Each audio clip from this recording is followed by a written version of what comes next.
Baik, Assalamualaikum warahmatullahi wabarakatuh. Jadi kami dari kelompok 2 akan menyampaikan materi mengenai pengantar probabilitas untuk memenuhi mata kuliah statistika oleh Ibu Sri Sutjiningtyas. Next. Sebelum itu izinkan kami memperkenalkan diri. Perkenalkan, Perkenalkan, nama saya Adel Pito Algazi dengan NIM 552011112416.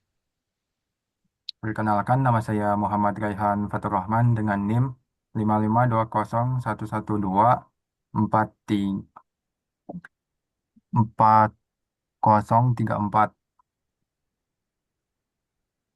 perkenalkan nama saya Zela Widianit Bani dengan NIM 5520 1124 008. Ya, Next. next. Jadi, apa sih yang akan kami bahas? Udah. Jadi, yang akan kami bahas pada kesempatan kali ini yaitu mengenai apa itu probabilitas, lalu pendekatan probabilitas, ruang sampel dan kejadian, aturan dasar probabilitas, dan juga terakhir ada kesimpulan. Next.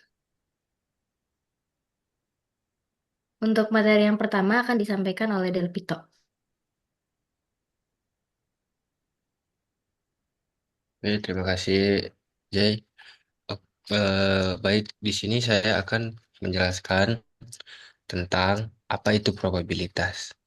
Nah, jadi seperti yang ada di layar sekarang, probabilitas itu adalah suatu nilai yang digunakan untuk mengukur tingkat terjadinya sesuatu, terjadinya kemungkinan suatu kejadian yang acak, yaitu atau random event. Terus ada di sini ketidakpastian suatu peristiwa atau event. Jadi probabilitas itu ada dua, seperti yang tadi. Nah, bisa disimpulkan bahwa probabilitas itu adalah sebuah peluang terjadinya sesuatu. Nah, terus selain itu ada beberapa manfaat probabilitas di sini, yaitu kita bisa dipakai di banyak bisnis seperti eh, cuaca, seperti BMKG, terus juga olahraga dan lain-lain. Nah, terus kita juga bisa untuk mengambil keputusan di dalam situasi yang tidak pasti. Nah, itu fungsinya probabilitas. Dan selanjutnya di sini tuh ada probabilitas. Di sini ada percobaan ya. Nah, percobaan itu kalau di sini tuh pengamatan terhadap beberapa aktivitas atau proses yang memungkinkan timbulnya paling sedikit. Nah, bisa disimpulkan kalau percobaan itu adalah suatu kegiatan atau proses yang dilakukan untuk melihat suatu hasil. Bisa disimpulkan seperti itu. Nah, contoh percobaan di sini di dalam probabilitas itu seperti melempar koin. Nah, melempar koin itu adalah sebuah percobaan yang akan mau dicoba seperti kita apa ya, mau menentukan sesuatu lewat uang koin. Seperti misalnya kita mau mendapatkan gambar, ya gambar. Nah, tetapi keluarnya itu angka. Nah, kita akan mencoba, mencoba, mencoba. Nah, itu yang namanya percobaan. Nah, terus selanjutnya di sini tuh ada hasil atau outcome. Nah, di sini tuh definisi hasil itu adalah hasil dari sebuah percobaan. Nah, berarti hasil itu adalah suatu hasil hasil yang hasil yang eh hasil dari percobaan yang kita coba tadi. Nah, misalnya itu tadi kita mencoba melempar koin. Nah, kita itu ingin mendapatkan angka. Nah, ketika hasilnya itu mendapat gambar, nah itulah yang namanya hasil. Terus kita bisa melakukan itu berkali-kali untuk mendapatkan nilai angka. Terus di sini tuh ada peristiwa atau event. Nah, peristiwa itu bisa dibilang kumpulan. dari satu atau beberapa hasil yang kita fokuskan. Nah, contohnya itu eh apa ya? Seperti kita melempar dadu. Nah, kita melempar dadu itu akan kalau misalnya kita mau melempar dadu, mau mendapatkan genap, nah maka hasilnya itu pasti akan angka 2, 4, dan 6. Nah, selanjutnya. Nah, di sini juga ada contoh lain dari probabilitas. Nah, di situ ada percobaan atau kegiatan. Nah, di sini tuh percobaan atau kegiatannya yaitu pertandingan sepak bola Persib versus Persija. Nah, di sini tuh Persib versus Persija itu adalah sebuah kegiatan pertandingan. Nah, makanya dinamakan kegiatan atau percobaan. Nah, terus di sini tuh ada hasil. Nah, di hasil ini tuh kemungkinan terjadinya itu bisa Persib menang atau Persib kalah atau seri atau Persib tidak ada kalah dan tidak ada menang.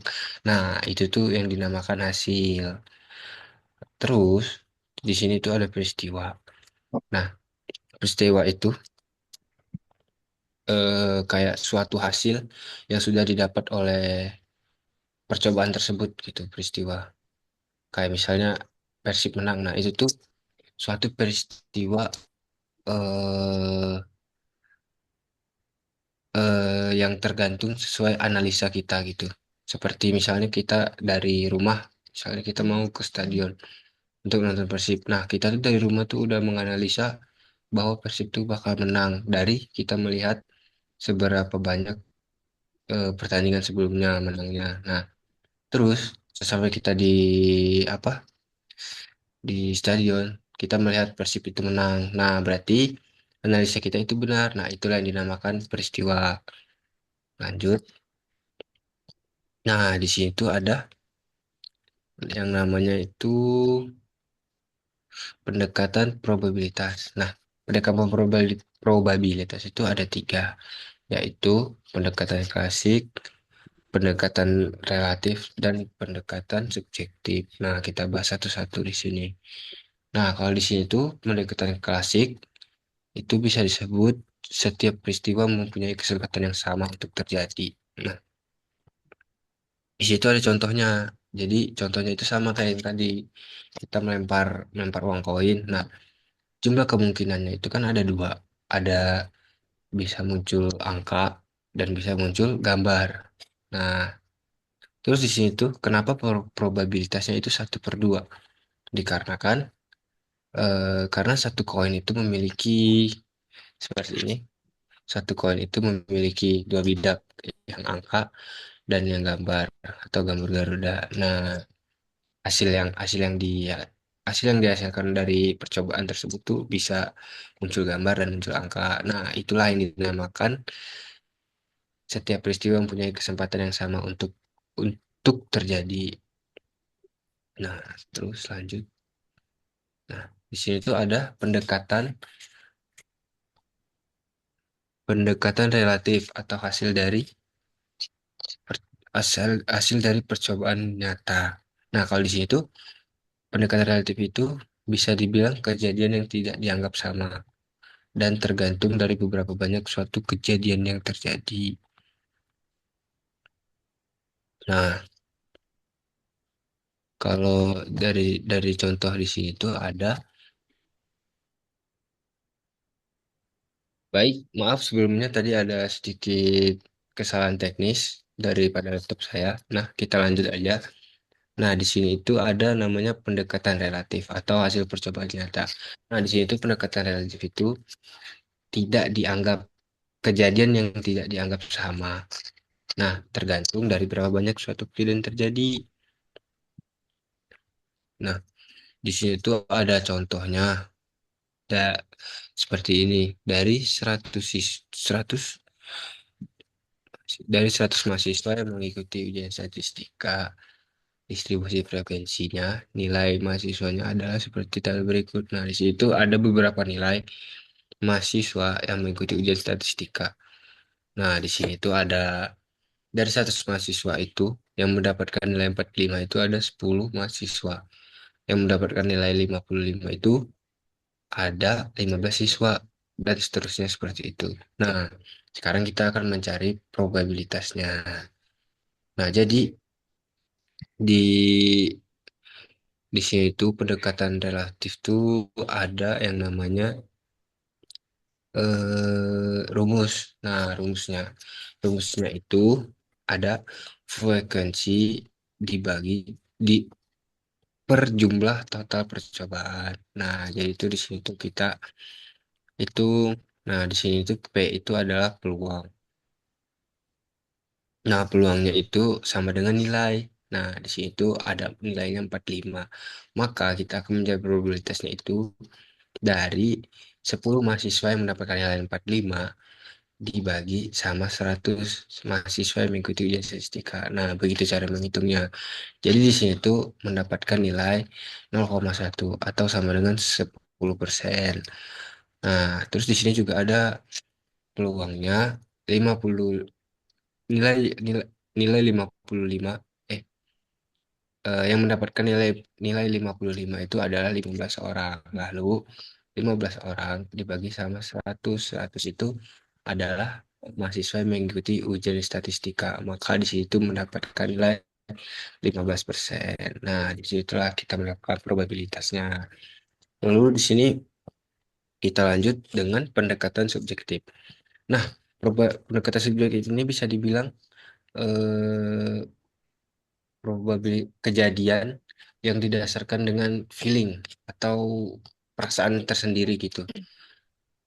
Nah, kalau di sini tuh disebutkan bahwa pendekatan subjektif itu adalah probabilitas suatu kejadian yang didasarkan pada penilaian pribadi yang dinyatakan dalam suatu derajat kepercayaan. Nah, jadi itu ibaratnya itu kita hanya menebak-nebak sesuai dengan pribadi kita sendiri gitu, menganalisa lah intinya, menganalisa dengan penilaian diri sendiri pribadi gitu. Nah, di sini tuh ada contohnya.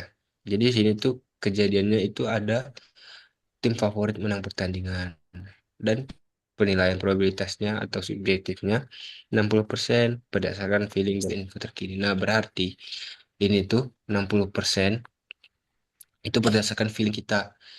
Mungkin kita itu melihat dari pertandingan-pertandingan sebelumnya itu bahwa tim favorit kita tuh memiliki peluang akan menang di pertandingan berikutnya. Nah, itu dinamakan feeling. Feeling kita itu menunjukkan bahwa pertandingan berikutnya itu akan menang. Nah, terus kita juga bisa mencari di internet atau apa gitu. Info yang terkini lah terkait dengan tim favorit kita tersebut. Nah, jadi timbullah itu yang namanya subjektif. Nah, terus juga ada di sini kejadiannya itu ada cuaca cuaca besok hujan atau tidak. Nah, di sini tuh kita bisa melihat sendiri ke langit deh, misalnya contohnya. Misalnya langit tuh udah gelap banget. Nah, kita itu bisa memprediksi, ah, ini tuh bakalan hujan gitu, hujan gede gitu. Nah, terus bisa juga dari pengalaman.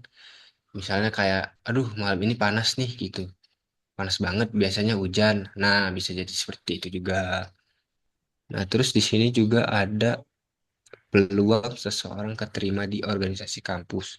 Nah, biasanya kita tuh bisa melihat dari orang tersebut dari pribadinya gitu, dari gimana ya, dari misalnya dari dia dalam belajar, dia tuh selalu aktif dan selalu apa ya, pinter lah cara ngomongnya. Nah, kita tuh bisa menebak, nah si dia ini bakal bisa keterima gitu, karena ya di kelas aja gini gitu, pinter segala macam, dia juga ngomongnya tuh nggak terbata-bata, lancar. Nah, mungkin di saat wawancara ordinasi dia keterima, kan kita bisa menebak-nebak dari situ. Nah, dan begitu seterusnya. Nah, di sini tuh ada ruang sampel dan kejadian. Nah, mungkin di sini akan dijelaskan oleh rekan saya, Jela. Silakan, Jela. Baik, terima kasih Dalvito sudah menyampaikan materi pertama. Izin saya akan melanjutkan materi selanjutnya mengenai ruang sampel dan kejadian. Sebelumnya, Apa sih ruang sampel itu? Jadi, ruang sampel itu adalah kumpulan semua hasil yang mungkin terjadi dalam suatu percobaan. Nah, biasanya ruang sampel ini tuh dilambangkan dengan huruf S. Nah, lanjut aja masuk ke contohnya. Contohnya itu saat kita melempar dadu. Hasil kemungkinan dari ruang sampel ini tuh pasti ada 1, 2, 3, 4, 5, dan 6. Kenapa hasilnya 1, 2, 3, 4, 5, dan 6? Karena seperti yang kita tahu bahwa dadu itu memiliki 6 sisi. Di dalam 6 sisi itu terdapat mata dadu. Mata dadu 1, 2, 3, 4, 5, dan 6. Maka bisa kita simpulkan ruang sampel yang ada di dalam dadu itu ada 1, 2, 3, 4, 5, dan 6. Lalu kita juga bisa mengambil contoh selanjutnya seperti saat kita memiliki di dalam di dalam satu kotak memiliki bola berwarna-warni, berisi bola warna merah, kuning, hijau, dan lain-lain.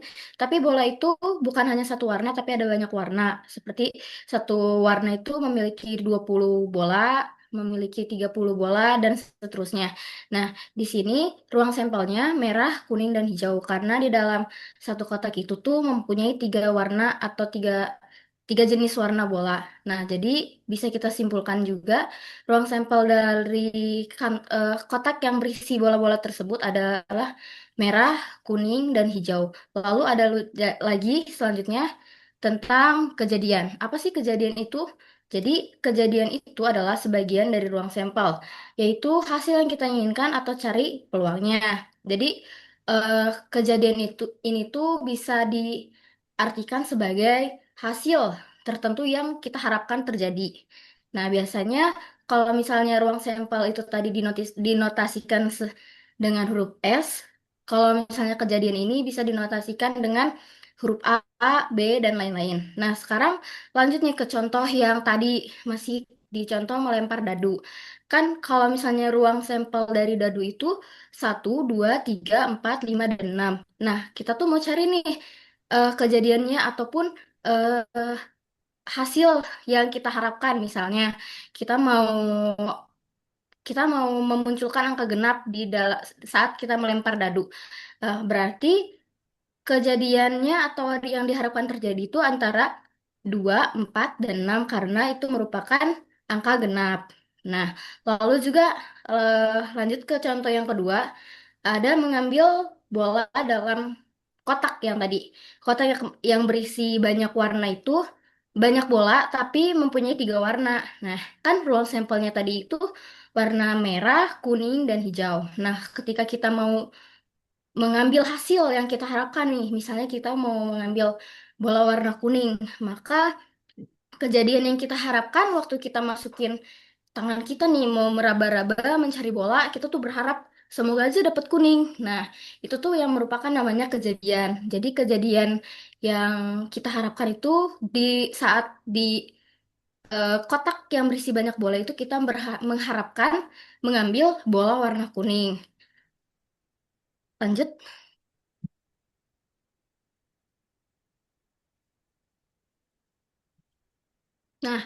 Nah, sekarang ada aturan dasar probabilitas. Di aturan dasar probabilitas ini, aturan dalam aturan penjumlahan. Nah, buat apa sih ini?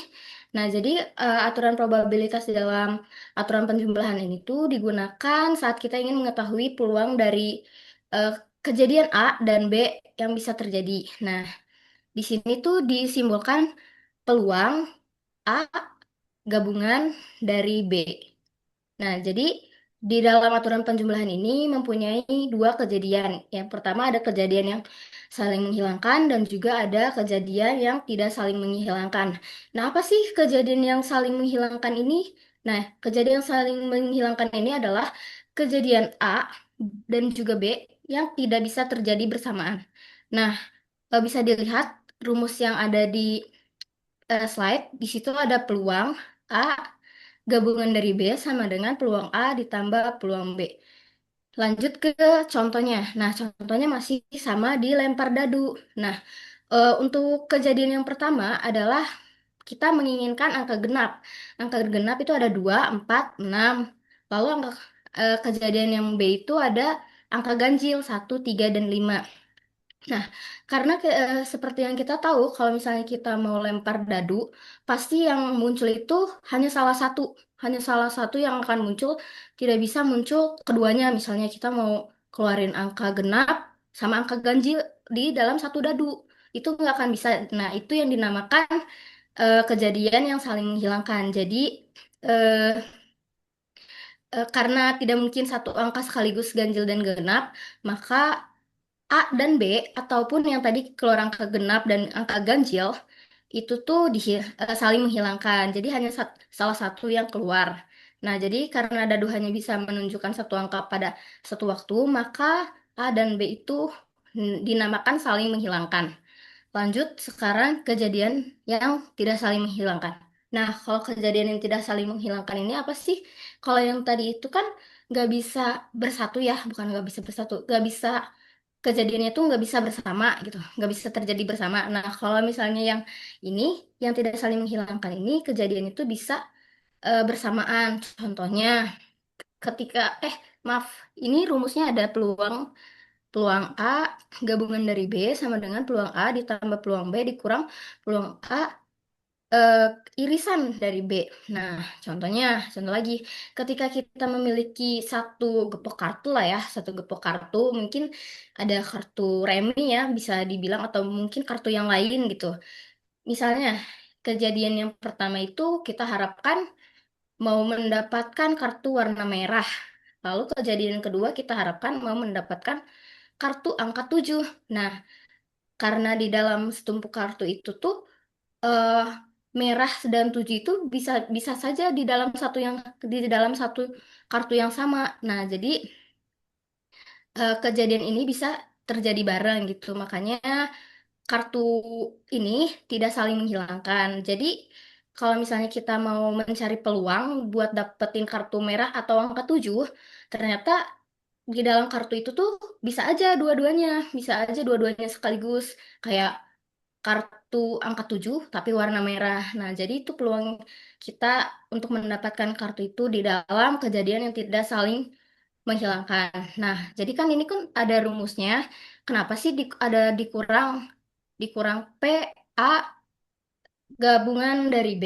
Nah, itu tuh supaya gak double waktu dihitungnya. Jadi kita tuh harus mengurangi yang tumpang tindih itu. Jadi kita memakai rumus tersebut. Lalu mungkin sekian yang dapat saya sampaikan untuk materi ini. Materi selanjutnya akan dilanjutkan oleh teman saya, Rehan. Baik, terima kasih Saudari Zela. Selanjutnya saya akan melanjutkan penjelasan tentang aturan perkalian. Nah, apa sih aturan perkalian itu? Nah, jadi aturan perkalian ini digunakan ketika kita ingin mengetahui peluang kejadian A dan B terjadi bersamaan. Nah, apa sih bedanya dengan yang aturan penjumlahan sebelumnya? Nah, kalau aturan penjumlahan itu uh, probabilitas salah satu dari beberapa kejadian itu terjadi. Nah, sedangkan kalau aturan perkalian itu probabilitas dua kejadian terjadi pada saat yang bersamaan. Nah, jadi kalau yang penjumlahan itu satu kejadian hasilnya itu salah satu dari beberapa kejadian gitu. Nah, kalau aturan perkalian itu dua kejadian hasilnya hasilnya apa sih? Dua kejadian terjadi pada saat bersamaan gitulah pokoknya mah. Nah, di aturan perkalian ini ada dua jenis, yaitu kejadian bersyarat dan selanjutnya dan kejadian bebas. Nah, sebelumnya. Nah, itu apa sih bedanya antara keduanya? Sebenarnya perbedaannya itu hanya di perhitungan probabilitas antara dua kejadiannya gitu. Nah, kalau yang kejadian yang bersyarat itu kan kalau misalkan ini ya, contoh aja ini yang di sini. Kalau kita ambil dua kartu dari 52 kartu, nah kan kalau misal kita ambil kartu itu kan numpuk ya kayak stack lah di matkul struktur data gitu. Nah, kita ambil dari atas dulu yang pertama. Nah, yang pertama yang paling atas itu peluang yang ketika kita uh, melakukan apa sih, mengambil kartu yang paling atas itu ke- uh, sebagai perbandingannya itu dibandingkan dengan jumlah keseluruhan kartu yaitu 52. Nah, ketika kartu yang pertama sudah diambil, maka sisa kartunya itu tinggal 51. Nah, yang kejadian B atau ketika kita mengambil kartu kedua, nah itu kita hitungnya dengan 51. Nah, di situ jelas hasilnya akan berbeda. Nah, ini penjelasan lengkapnya nih di contoh ini. Karena kartu pertama tidak dikembalikan, maka jumlah kartu berkurang. Jadi peluang B tergantung pada peluang A. Nah, seperti itu. Lalu selanjutnya, nah yang kejadian bebas ini ya udah nggak ngaruh satu sama lain gitu. Misalkan kalau kita lempar dua koin, ya udah yang kiri bisa apa sih? Bisa gambar, bisa angka, yang kanan juga bisa gambar, bisa angka. Ya nggak ada koneksi nggak ada koneksi sama satu sama lain gitu. Dia bukan atom gitu. Ya ini contohnya. Karena kejadian A tidak mempengaruhi B, berarti dia itu kejadian bebas. Nah selanjutnya. Nah, selanjutnya ini ada permutasi dan kombinasi. Nah, apa sih permutasi dan kombinasi itu? Nah, permutasi dan kombinasi ini adalah metode yang digunakan untuk menghitung banyaknya cara untuk uh, menyusun ob- menyusun atau mengurutkan objek dari suatu kelompok. Maksudnya memilih memilih objek dari suatu kelompok kemudian menyusunnya atau mengorganisasikannya lah gitu. Coba kalau apa sih perbedaannya antara kedua cara penyusunan ini? Nah, kalau permutasi ini suatu pengurutan elemen di mana pengurutan elemen tersebut penting, sedangkan kombinasi suatu pengurutan elemen di mana pengurutannya tidak penting. Nah, maksudnya gimana gitu? Nah, kita contoh aja lah gitu. Nah, ini. Suatu perusahaan mempunyai 10 rencana investasi. Direktur menyuruh manajer untuk mencari rencana investasi. Ada berapakah? Nah, ini lihat perhatikan yang X ini. Nah, si manajer ini berarti punya 5 cara untuk apa sih? 5 rencana setidaknya untuk rencana investasi ini. Nah, kalau rencana investasi ini kan harus berurutan gitu ya, misal dari A, B, dan C, dan seterusnya. Nggak bisa acak gitu. Nanti ya kacau gitu. Tiba-tiba hutang aja minus berapa, 1 miliar. Ya, seperti itu. Nah, kalau kombinasi itu ya bebas gitu. Eh, Anda mau urutannya gimana, bagaimana gitu. Nah, ini contoh di sini ada 5 calon kades. Nah, bagaimana cara memilih 2 calon? Nah, kan ya bebas gitu kalau 2 calon. Misalkan ada apa ya, calon A, B, C, dan D, dan E gitu. Ya, kalau misalkan kita apa sih, uh, 2 calonnya itu A dan B, B dan A itu sama saja gitu. Nah, iya ini nih saya jelaskan dengan contoh yang lebih sederhana yang bisa nyambung antara kedua konsep ini gitu. Kita pakai ABC aja lah gitu. Misalkan ada kita akan mengadakan sebuah lomba di mana anggotanya itu ada 5 dan kita perlu memilih juara 1, 2, dan 3. Nah, apa sih pesertanya itu ada A, B, C, D, dan E gitu. Nah, misalkan yang permutasi ini udah terpilih nih juaranya. Juaranya 1 B, juara 2 C, juara 3 D. Nah, kan nggak bisa gitu. Ke juara 2 ditempatkan juara 1 gitu. Nggak bisa B, uh, B, C, D gitu. Nggak bisa C, B, D gitu. Nggak bisa.